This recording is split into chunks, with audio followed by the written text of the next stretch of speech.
everyone, welcome back to my channel Vlog Lovers Bubu and welcome back to my another video.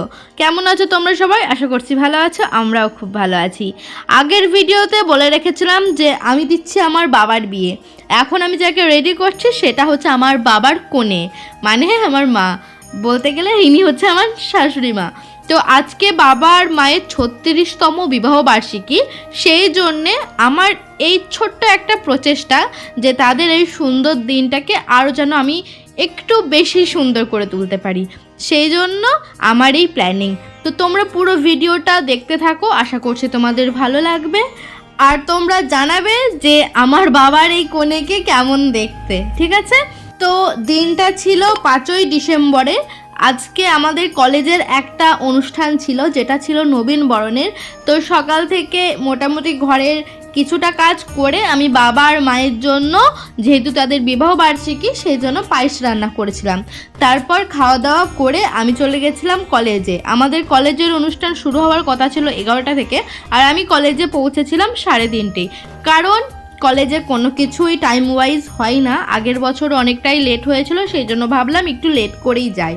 কিন্তু আমি ভাবতে পারিনি ওই 3:30টায় গিয়ে 5টার মধ্যে অনুষ্ঠানটা শেষ হয়ে যাবে, কারণ অনুষ্ঠানটা শুরু হয়েছিল আমি যতদূর শুনলাম যে 3টে থেকে। 2 ঘন্টার এই অনুষ্ঠান হবে, আমি সেটা সত্যিই ভাবতে পারিনি। আর আমাদের নবীন বরণের অনুষ্ঠানে আমাদের কলেজে এসেছিল ফেমাস সিঙ্গার আবির বিশ্বাস। সকাল থেকেই আমার একটু প্ল্যানিং ছিল যে আজকের দিনটা একটু হলেও আমি স্পেশাল কিছু করব। আমার এটা বরাবরই অভ্যাস, কারোর কোনো স্পেশাল দিনের যদি আমি খবর পাই যে এই দিনে এটা তার জন্মদিন বা বিবাহবার্ষিকী বা তার কোনো কাছের মানুষের জন্মদিন, আমি চেষ্টা করি যে সেই দিনটা একটু হলেও স্পেশাল করার। তাই কলেজের অনুষ্ঠান শেষ করার পর ভাবলাম যে ছোট্ট একটা কেক কাটিং তো করাই যায় মার বাবার বিবাহবার্ষিকী উপলক্ষে। তারপর আমাদের কলেজের সামনে একটা কেকের দোকান ছিল। এর আগের দিনের ভিডিও আমি যেটা আপলোড করেছি সেটা তোমরা দেখলে বুঝতে পারবে যে কোথায় থেকে কেক নিয়েছি, কি কি অ্যারেঞ্জমেন্ট করেছি, আর ঠিক রাস্তাতে কতটা ভিড় ছিল, কতটা জ্যাম সহ্য করে আমাকে এই সমস্ত কিছু করতে হয়েছিল।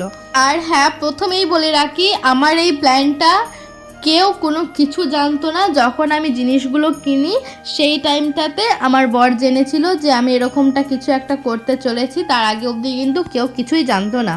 বাবা আর মায়ের ছিল লাভ ম্যারেজ, তাদের পরিবার না মানায় মন্দিরেই বিয়েটা হয়েছিল।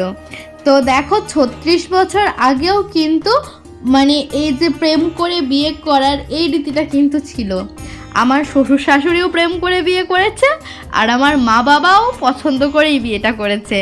এটা বলতে আমার কোনো অসুবিধা নেই যে তারা তাদের পছন্দের মানুষকে বিয়ে করতে পেরেছে, বরং এটাতে আমি না একটু হলেও যেন গর্ববোধ করতে পারি। তাই মায়ের একটা ছোট্ট শক্ত ছিলই যে সেজে গুজে যেন মা বিয়ে করতে পারে।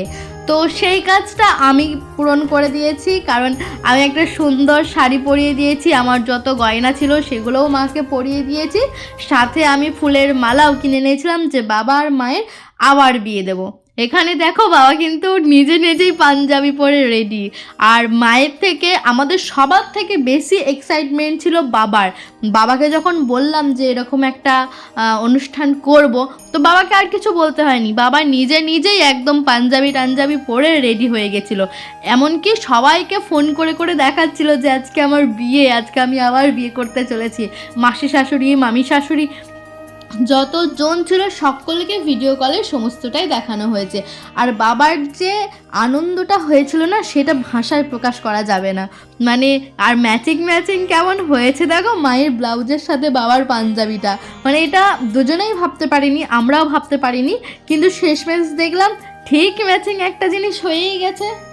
বাবা মা কারো কাছ থেকে কোনোদিন কোনো কিছু চাই না, কিন্তু মাকে আমি রোজ জড়িয়ে ধরে চুমু দিয়ে কিন্তু একটু হলেও মায়ের মুখে হাসিটা ফোটাতে পারি। আর আমার এই কাজটা করাতে বাবার যে মুখে কি পরিমাণ হাসি ফুটেছিল তোমাদেরকে সেটা মানে বলে বোঝানো যাবে না। তোমরা পুরো ভিডিওটা যদি মন দিয়ে দেখো না, সব থেকে বেশি হাসি ছিল কিন্তু বাবার মুখে। মানে বাবার খুবই পছন্দ হয়েছিল, বাবার একদম মন গদগদ করে গেছিল আমার ভাষাতে, মানে প্রচণ্ড বাবা আনন্দিত ছিল। তো এখানে দেখো মা আর বাবার মালা বদল করেছি। সাক্ষী হিসেবে কে ছিল বলো তো? সাক্ষী হিসেবে ছিল এই যে আমার শ্বশুর বাড়ির লোক। এখানে মাসি শাশুড়ি আছে, মামি শাশুড়ি আছে, একটা আমার বড় যা আছে, সবাই মিলে ভিডিও কলে উপস্থিত ছিল। তারা তো অনেক দূরে দূরে থাকে, আসতে না পারায় এখানে দেখো বাবার মায়ের সিঁদুরদানও হয়েছে। আমার একটা টিকলি ছিল যেটা আমাকে মাই দিয়েছিল, তো সেই টিকলি পরিয়েও কিন্তু আমি দিয়েছিলাম। আর তারপরে শুরু হয় কেক কাটিং। তা সেখানকার যে ক্যান্ডেলটা ছিল সেটা আমিই ধরিয়ে দিয়েছি। তো এটা নিভে যাওয়ার পর, যেহেতু নিভানোটা ঠিক নয় সেই জন্য স্পার্কেল করে নিয়েছিলাম যাতে এটা অটোমেটিক্যালি নিভে যায়। তারপর দেখো সকালকে দেখা হচ্ছে, এবার কেক কাটা হবে। মানে বাবার মুখটা দেখো, বাবাও না সব কিছুতেই মানে একটু বেশি এক্সাইটেড ছিল সেই দিনকে। আর তাদের থেকেও বেশি এক্সাইটেড ছিলাম আমি, যে আমি কোনো কিছু একটা করেছি যেটার জন্য আমি বাবা মা বাড়ির সকলের মুখে হাসি ফোটাতে পেরেছি। মানে আমার খুবই ভালো লেগেছে। এর আগেও আমি মায়ের বার্থডে সেলিব্রেট করেছি, অনেক কিছুই করেছি, কিন্তু বাবার বার্থডে তো জানি না, সেই জন্য সেটা কোনো দিন করা হয় না বা হয়ে ওঠেনি। এবার অনেকেই ভাববে যে ভিডিও করার জন্য এসব করেছি। তো এর আগে যখন মায়ের ভিডিও মানে জন্মদিন সেলিব্রেট করেছিলাম তখন তোমরা চাইলে দেখে আসতেই পারো, সেসব কোনো কিচ্ছু নেই।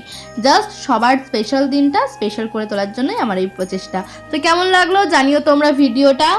ভালো লাগলে অবশ্যই লাইক কমেন্ট শেয়ার করে দিও। দেখা হবে খুব তাড়াতাড়ি পরের কোনো ভিডিওতে। ততক্ষণ অবধি সবাই ভালো থেকো, সুস্থ থেকো, টাটা। আর বাবা মাকে আশীর্বাদ করো সারা জীবন যেন তারা একে অপরের পাশে এভাবে হাসি খুশিভাবে থাকতে পারে, শেষ জীবন অবধি তারা যেন একসঙ্গে থাকতে পারে।